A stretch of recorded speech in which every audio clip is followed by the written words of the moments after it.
तर इकडे योगिता निखिलला सांगते की माझ्याबद्दल ही भीती त्यांच्या मनात बसली पाहिजे. चला तर बघूयात यांचं काय बोलणं चाललेलं आहे. तर हे दोघे इकडे बोलत बसतात, बाकीचे कंटेस्टंट आतमध्ये जेवत असतात.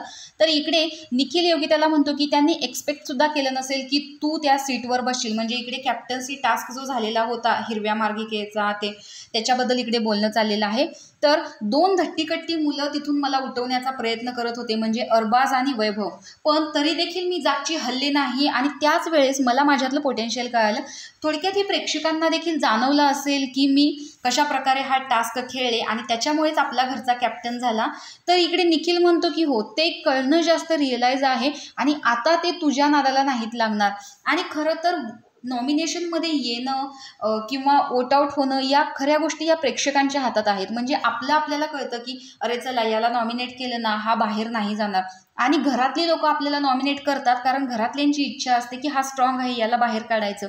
पण प्रेक्षकांची इच्छा असते की याला घरातच ठेवायचं. म्हणजे त्यांना आपला घरातला हा जो वावर आहे तो आवडत असतो. आपण जे काही घरात करतोय ते आवडत असतं, त्याच्यामुळे आपण त्याच्यानुसार बघायचं. शेवटी नॉमिनेट होणं हे प्रेक्षकांच्या हातात आहे, कारण वोट हे तेच देत असतात. आपण आपल्याला जसं हवं आहे तसंच खेळणार. त्यावर योगिता म्हणते हो, यावेळेस निकीला पण एक आपण नॉमिनेट करून ठेवलं, पण आपल्याला माहिती आहे की निकी घराच्या बाहेर जाणार नाही. तीच भीती आपल्याबद्दल त्यांच्या मनात बसली पाहिजे की अरे चला योगिताला नॉमिनेट केलं ना तर ती घराच्या बाहेर जाणारच नाहीये, त्यामुळे बिनधास्त करू. तर अशी भीती त्यांना वाटायला पाहिजे असं इकडे योगिता निखिलला सांगत असते.